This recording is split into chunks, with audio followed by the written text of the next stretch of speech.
하나님 말씀 누가복음 2장 8절부터 20절까지입니다. 누가복음 2장 8절부터 20절입니다. 신약성경 89쪽입니다. 누가복음 2장 8절에서 20절. 한 목소리로 8절부터 20절까지 읽도록 하겠습니다. 8절부터 20절입니다. 그 지역의 목자들이 밤에 밖에서 자기 양떼를 지키더니 주의 사자가 곁에 서고 주의 영광이 그들을 두루 비추매 크게 무서워하는지라. 천사가 이르되 무서워하지 말라. 보라, 내가 온 백성에게 미칠 큰 기쁨에 좋은 소식을 너희에게 전하노라. 오늘 다윗의 동네에 너희를 위하여 구주가 나셨으니 곧 그리스도 주시니라. 너희가 가서 강보에 쌓여 구유에 뉘어 있는 아기를 보리니 이것이 너희에게 표적이니라 하더니 호련히 수많은 천군이 그 천사들과 함께 하나님을 찬송하여 이르되 지극히 높은 곳에서는 하나님께 영광이요 땅에서는 하나님이 기뻐하신 사람들 중에 평화로다 하니라. 천사들이 떠나 하늘로 올라가니 목자가 서로 말하되 이제 베들레헴으로 가서 주께서 우리에게 알리신 바 이 이루어진 일을 보자 하고 빨리 가서 마리아와 요셉과 구유에 누인 아기를 찾아서 보고 천사가 자기들에게 이 아기에 대하여 말한 것을 전하니 듣는 자가 다 목자들이 그들에게 말한 것들을 놀랍게 여기되 마리아는 이 모든 말을 마음에 새기어 생각하니라. 목자들은 자기들에게 이르던 바와 같이 듣고 본 모든 것으로 인하여 하나님께 영광을 돌리고 찬송하며 돌아가니라. 아멘. 오늘 성탄절날 예배자리에 나오신 모든 분들 하나님의 은혜 가득하기를 축원합니다. 수많은 뉴스의 시대입니다. 사건 사고의 소식들을 우리는 계속해서 듣습니다.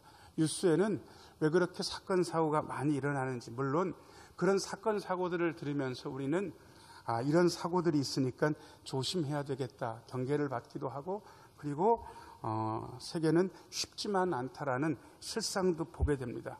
그럼에도 불구하고 우리는 좋은 소식, 희소식이라고 할 수 있는 그러한 소식들을 늘 바라는 마음이 있습니다. 어쩌다 한번 뉴스에 미담 소식, 우리의 마음을 훈훈하게 하는 소식이 한 번이라도 있게 되면 그 소식의 여운이 오래 남는, 사실은 우리는 그런 시대에서 살고 있습니다. 그런 소식들을 들으면서 마음속에 드는 의문 하나가 있습니다. 모든 사람에게 정말 좋은 소식이라는 게 있는 것인가?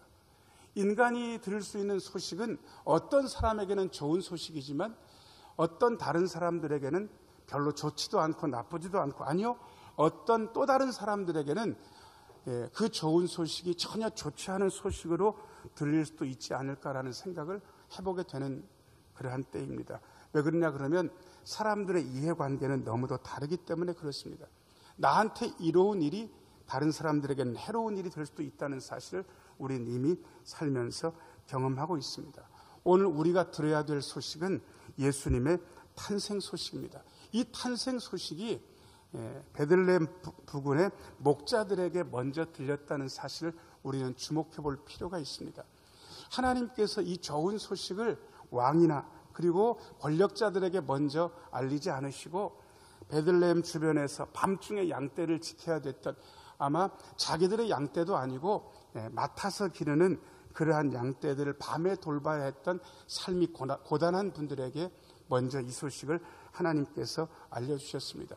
어떤 신학자는 하나님께서 예수님의 탄생 소식을 목자들에게 먼저 알리신 것을 하나님의 위대한 편파성, 하나님의 아름다운 편파성이라고 그렇게 이야기하기도 했는데, 저는 그 말이 너무도 좋습니다. 왜요? 하나님은 이 아름다운 소식을 가난한 자들, 힘든 자들, 삶이 고단한 자들에게 먼저 전해주셨습니다. 이 목자들은 예수님의 탄생 소식을 먼저 들었고 그리고 아름답게 응답했습니다. 목자들에게 들렸던 예수님의 아름다운 탄생 소식은 과연 우리에게 어떤 소식인가? 우리는 과연 목자들과 같은 그러한 마음 가지고 응답할 수 있는가라는 사실을 오늘 말씀을 보면서 다시 한번 생각하게 됩니다. 첫 번째 비춰줘 보세요. 첫 번째. 자, 저를 따라서 하세요. 예수님의 탄생 소식은 큰 기쁨의 좋은 소식입니다. 10절 말씀 읽어보겠습니다. 10절.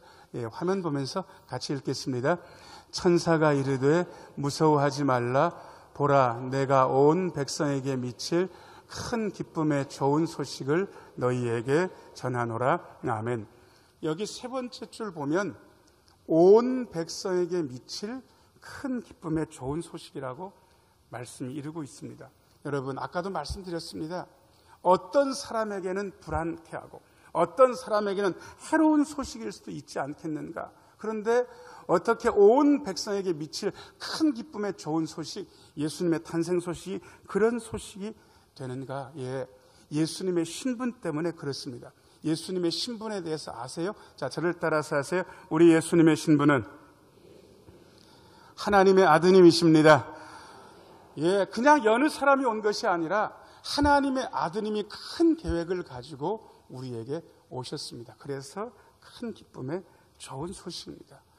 그냥 한 사람 한 사람이 오고 태어나는 소식도 기쁜 소식이지만 온 백성에게 미칠 큰 기쁨의 소식이라면 하나님의 아드님, 아니요, 하나님이 육신의 몸을 입고 이 땅에 오신 것이야말로 큰 기쁨의 좋은 소식 아니겠습니까? 그런데 그렇게 육신의 몸을 입고 이 땅에 오신 예수님이 하나님의 아들로서 오셨는데 그 예수님께서 이 땅에 오셔서 만민들의 죄를 위해서 십자가의 죄를 대속하시는 공로를 세우실 거라는 게 우리에게 큰 기쁨의 좋은 소식입니다. 자, 저를 따라서 하세요. 예수님의 공로는 십자가의 대속입니다.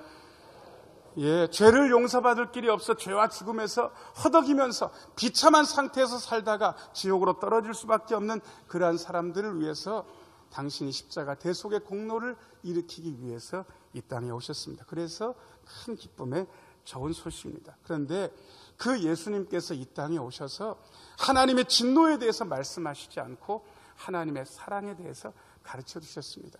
그 하나님의 사랑을 받을 수 있다고, 그 하나님의 사랑을 받은 자들은 이제 사랑하면서 살아야 된다고, 이 땅에 오신 우리의 육신의 몸을 입고 오신 예수님의 가르침은 하나님의 사랑이셨습니다. 그래서 큰 기쁨의 좋은 소식입니다. 자, 저를 따라서 하세요. 예수님의 가르침은 하나님의 사랑이었습니다.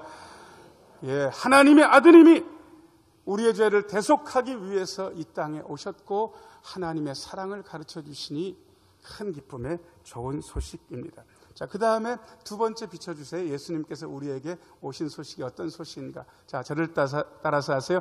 예수님의 탄생 소식은 하나님께는 영광이요 땅에는 평화의 소식이었습니다. 14절 말씀 읽겠습니다. 14절 같이 한번 읽겠습니다. 시작.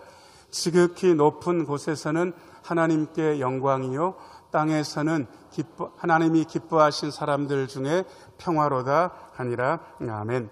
이게 말이 너무 길기 때문에 정작 중요한 단어들이 잘 안 보이는 경향이 있습니다. 자, 저를 따라서 하세요. 하나님께 영광, 땅에는 평화.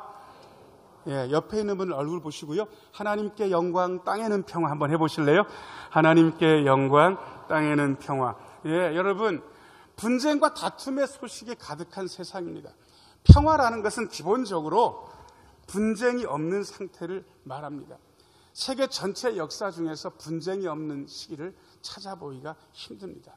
크고 작은 분쟁이 계속해서 있었습니다. 그런데 예수님은 우리에게 평화를 주시기 위해서 오셨습니다.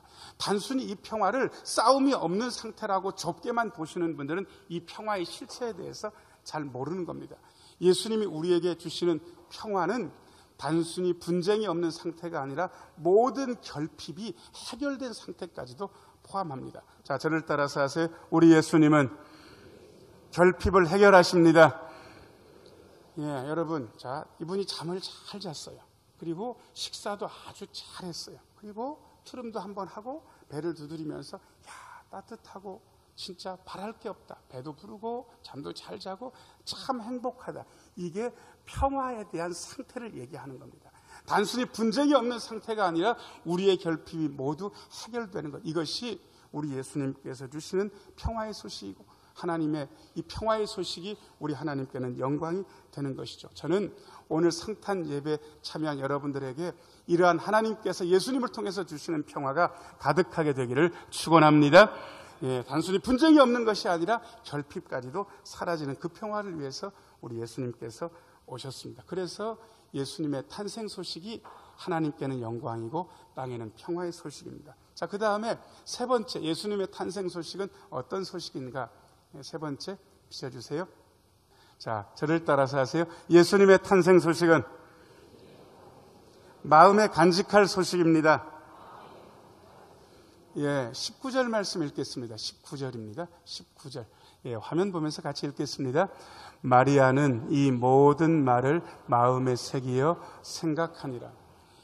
요즘은 간직이라는 말보다 드러낸다, PR한다, 광고한다, 알린다, 그런 말들이 우리에게 더 친숙하고 그리고 그런 말들의 힘이 더 있는 것 같습니다.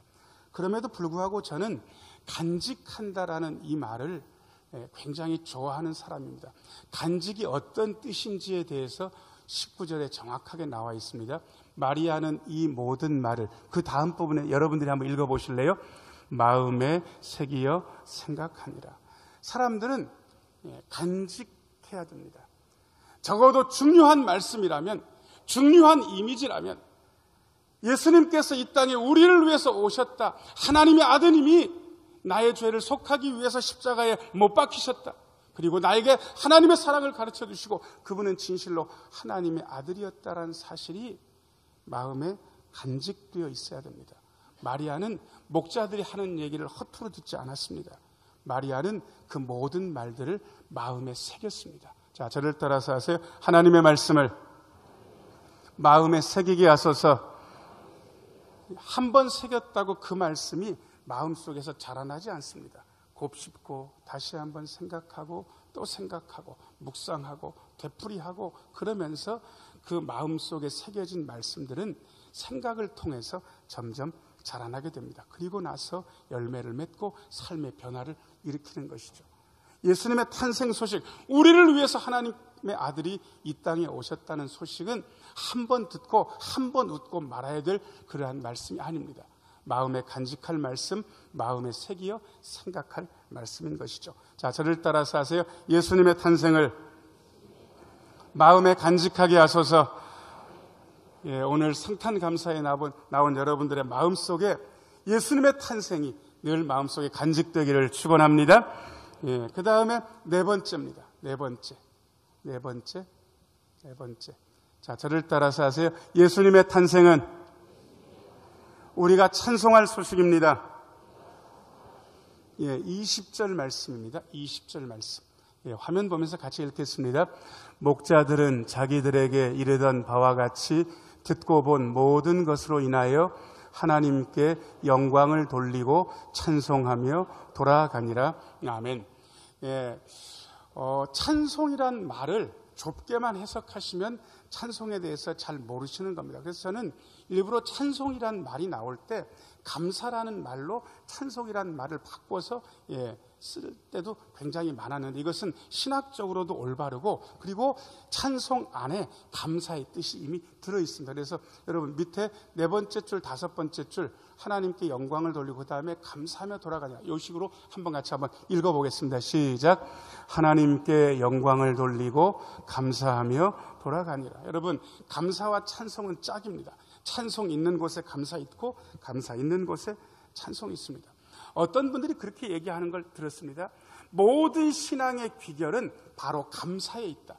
감사하지 않는 그 사람은 더 이상 신앙인이 아니다라고 그렇게 이야기하는 걸 들었습니다. 사실입니다. 그래서 예수 믿는 분들이 나 지금 예수를 제대로 믿고 있나 스스로 증상을 진단해 볼 수 있는 게 있는데요. 세 가지입니다. 기쁨이 요즘 있는가? 기쁨이. 아니 어려운 일이 있어서 기쁨이 잠시 사라질 수는 있지만 늘 기쁨이 없다는 것은 그분이 심각하게 영적으로 아프다는 뜻입니다. 요즘 기도가 되고 있는가? 여러분 예수 믿는 사람이 다 기도하죠. 식사 기도도 하고 교회 나와서도 기도하고 개인적으로도 기도하죠. 아니 기도하는 걸 문제 삼는 것이 아니라 기도가 되고 있냐고요. 많은 분들이 기도가 된다 안 된다를 정도를 얘기할 수 있는 분이라면 이분은 실제로 기도를 하는 분입니다. 어떤 분들은 자기가 기도가 안 되는지도 모르고 그냥 기도를 하고 있을 뿐이에요. 아니요, 기도가 될 때가 있고 기도가 안 될 때가 있다는 사실을 우리는 이미 알고 있습니다. 그게 우리의 신앙의 상태를 분간하는 진단 표준입니다. 그 다음에 마지막에 요즘 감사한가? 어려운 일이 없다는 뜻이 아닙니다. 사업이 늘 잘 된다는 뜻도 아닙니다. 늘 건강하고 자식들은 말썽을 늘 안 피운다, 그 뜻이 아닙니다. 기본적인 감사가 내 안에 있는가? 자, 저를 따라서 하세요. 요즘 진짜 감사한가? 옆에 있는 분 얼굴 보시고 너무 도전적으로는 묻지 마세요. 웃으면서 요즘 감사하세요? 하고 물어보세요. 자, 요즘 감사하세요? 너무 도전적으로 묻지 마세요. 어떤 분들은 되게 우울한 분들도 있을 테니까. 그럼에도 불구하고 우리의 신앙의 비결이 감사해야 된다는 점, 이것은 너무도 분명한 사실입니다. 만일 여러분들 마음속에 그러한 기본적인 감사가 사라진 지 오래되었다면 죄송합니다. 아프신 겁니다. 왜요? 우리가 예수님의 탄생, 우리를 위해서 이 땅에 오신 예수님을 생각한다면 우리는 언제나 찬송하고 감사할 수 있기 때문에 그렇습니다. 사랑하는 여러분, 예수님의 탄생 소식은 큰 기쁨의 좋은 소식, 하나님께는 영광, 땅에는 평화의 소식, 마음에 간직하고 묵상해야 될 소식, 그리고 언제나 감사, 찬송해야 될 소식입니다. 이 아름다운 소식을 마음속에 간직하시고 믿음의 승리를, 그리고 성탄의 놀라운 기쁨과 감격을 누리시게 되기를 예수님의 이름으로 축원합니다. 기도하겠습니다.